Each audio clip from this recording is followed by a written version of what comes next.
Praise Lord, जय मसीह। मैं Stanley Macwan, मेरे YouTube channel Hindi Gujarati Bible study में आपका स्वागत है। मेरे चैनल को आज अभी इसी वक्त आप सब्सक्राइब कर लीजिए और परमेश्वर ज्ञान में आप बढ़ते जाओ। 2019 के एंड में पूरी दुनिया में एक बीमारी आई जो बहुत जल्द पूरी दुनिया में फैल गई। उसका नाम था कोरोना। और कोरोना नाम की बीमारी पशुओं से लेकर इंसान में और फिर सभी जातियों में, ना कोई धर्म देखा उसने, ना कोई जात देखी, ना कोई उसने देश देखा, लेकिन सभी देशों में ये बीमारियां फैल गई और सभी देशों में बीमारियां फैल गई।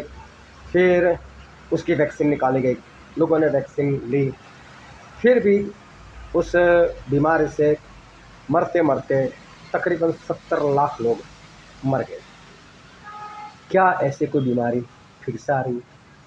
क्या ऐसी कोई भयानक बीमारी इस धरती के ऊपर आकार ले रही?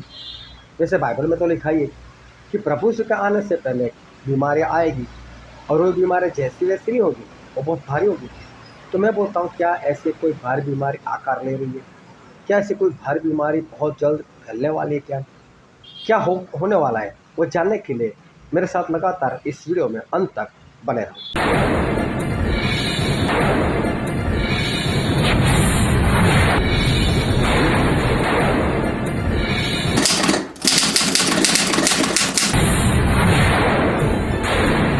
अमेरिका के कोलोराडो जो जगह है, स्टेट है, वहाँ पर पिछले कई हफ्तों से एक जंगली खरगोश दिखाई दे रहे।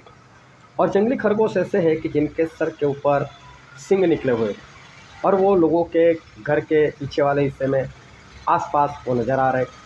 और वहाँ के जो रहने वाले हैं वो इन खरगोशों की तस्वीर बना बना कर सोशल मीडिया पर अपलोड भी कर रहे हैं।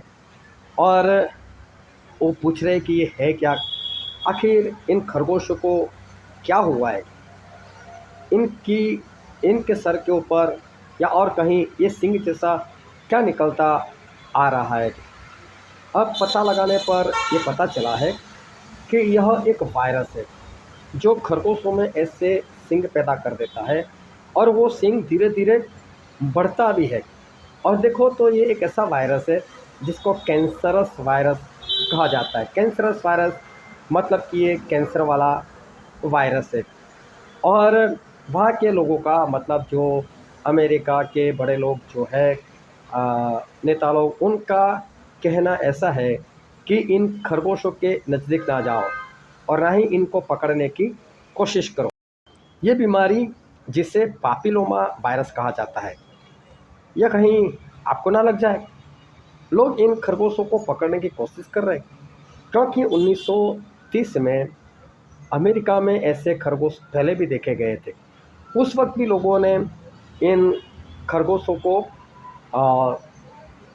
दुष्टात्मा या तो शैतानी रोबोट्स उनको कहा था और उनको फ्रेंकस्टाइन खरगोश उनको नाम दिया था।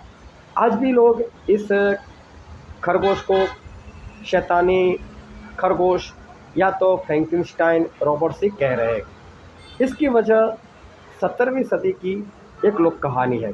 चलो वो तो झूठी है, लेकिन एक कहानी है।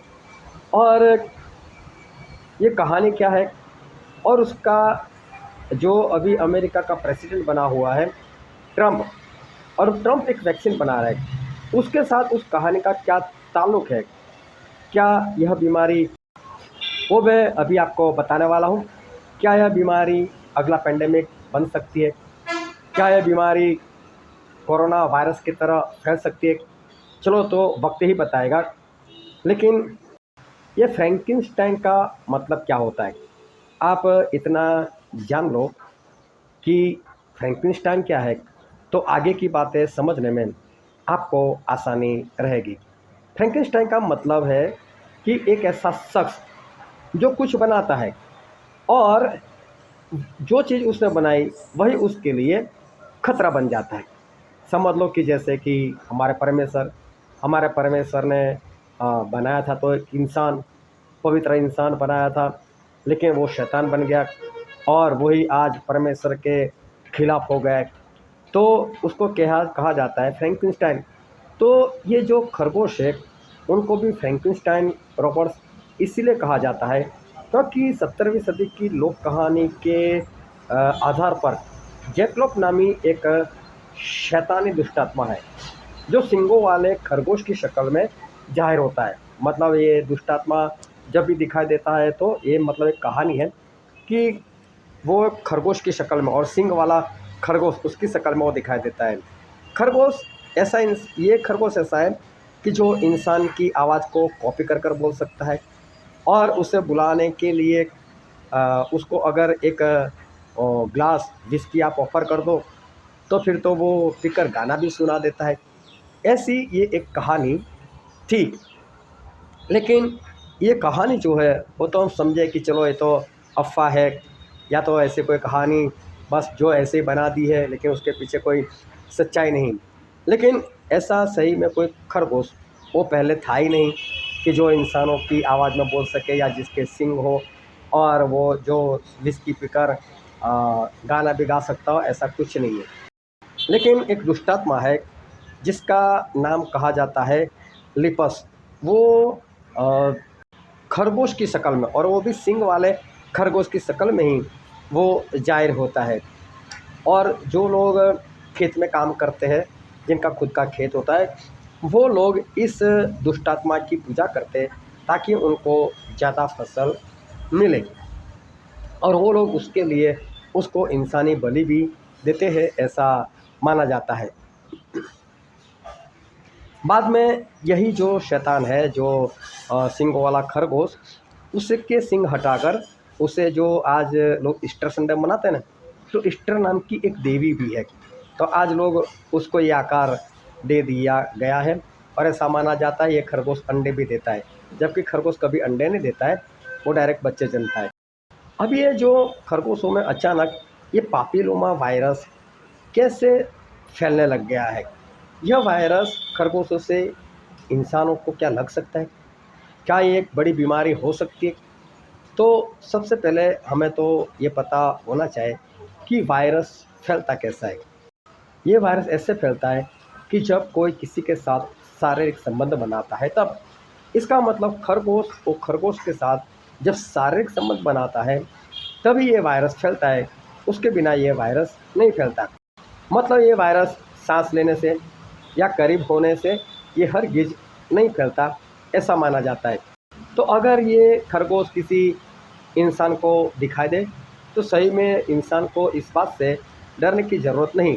लेकिन मैं कुछ राज की बात आगे चलकर आपको बताता हूँ। यह बीमारी अभी इस पर एक खोजबीन चल रही है कि ये वायरस कहीं दूसरा स्वरूप पकड़कर कहीं सांस लेने से तो नहीं फैलने वाला, ऐसा उसके बारे में अभी रिसर्च की जा रही है। फिर ये खरगोश के अंदर है, तो खरगोश के सिवा और किसी प्राणी में भी, पशु में भी ये नहीं जा सकती। ना कोई बिल्ली में, ना गिलहरी में या हिरन में या कुत्तों में ये वायरस ट्रांसफ़र नहीं हो सकता, मतलब इंसानों में भी ट्रांसफ़र नहीं हो सकता। लेकिन कोविड का ऐसा था कि वो तो पशु से, पंछी से निकलकर वो तो इंसानों में भी वो ट्रांसफ़र हो गया था। लेकिन अगर ये वायरस जो अभी खरगोशों को लगा है, वो अगर खरगोश को छोड़कर और कहीं पर नहीं जाता, तो देखने में तो ये आया है कि गिलहरियों में और हिरणों में भी ये बीमारी तो फैल रही है। उसको भी तो ये सेम वायरस लगा हुआ है। इसका मतलब क्या? क्या ये वायरस सही में सभी जगह पर फैलता है? क्या स्पर्श करने करने पर भी फैल सकता है या सांस से भी फैल सकता है? क्योंकि दूसरे पशुओं में गया ये वायरस, इसका मतलब तो ये कहीं भी फैल सकता है। तो इसका मतलब तो ये भी हो सकता है कि वायरस कल को इंसानों में भी फैल जाए। लेकिन ये तो वक्त आने पर ही पता चलेगा कि क्या होगा। लेकिन जब पिछले दिनों में जो बीमारी आई थी उसको दूर करने के लिए कुछ बनाया गया था और पब्लिक इतनी डरी हुई थी कि लोगों ने वो बात अपने शरीर के अंदर वो ले ली थी।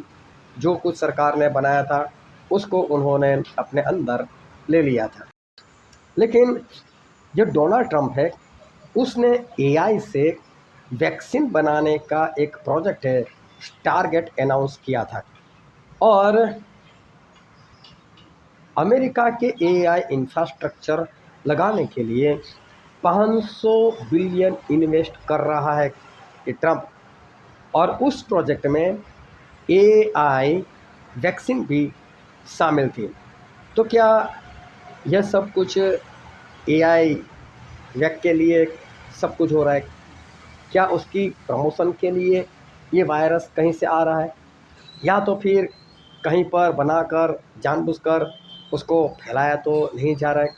क्योंकि ट्रम्प जो वैक बना रहा है वह हर तरह से कैंसर के इलाज के लिए बनाया जा रहा है। एआई आपके लिए ये वैक्सीन सिर्फ और सिर्फ 48 घंटों में बनाकर दे सकता है। यह एक कैंसर वैक है।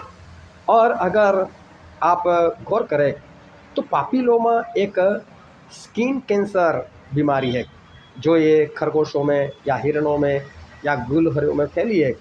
वो तो एक समझ लो कि चमड़ी का कैंसर है।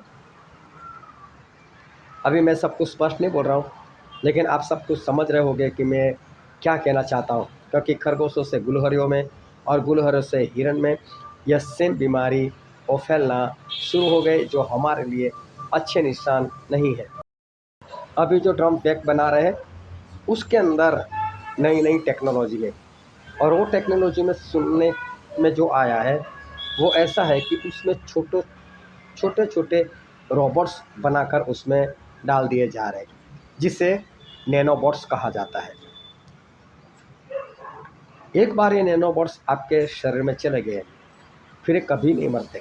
इंसान मर सकता है लेकिन ये रोबोट्स नहीं मर सकते। और ये रोबोट्स अंदर गए, इसका मतलब इंसान एक हैकेबल एनिमल्स बन सकता है और उसे कुछ भी किया जा सकता है।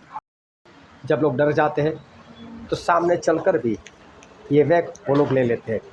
अगर पहले से इस बारे में डराया जाएगा तो लोग डर के मारे भी इस वैक को लोग अपने अंदर ले लेंगे। लेकिन मैं आपसे ये कहना चाहता हूँ कि हमें किसी बात से डरने की ज़रूरत नहीं। हम परमेश्वर के लोग हैं, और परमेश्वर ने निर्गमन 15:26 में ऐसा कहा है, यदि तू मेरी वाणी को तन मन से सुनेगा, मेरी दृष्टि में जो सही है वो करेगा और मेरी आज्ञा को मानेगा, तो मैं तेरा चंगा करने वाला तेरा परमेश्वर हूँ। इसका मतलब हम परमेश्वर की आज्ञाकारी करेंगे तो हमें कोई बीमारी लग नहीं सकती, और लगी हुई होगी तो भी वो भाग जाएगी, क्योंकि हमारे परमेश्वर हमको बचाएंगे। तो इसलिए कभी भी किसी बातों से डरने की ज़रूरत नहीं है, और कोई वैक लेने की ज़रूरत नहीं है।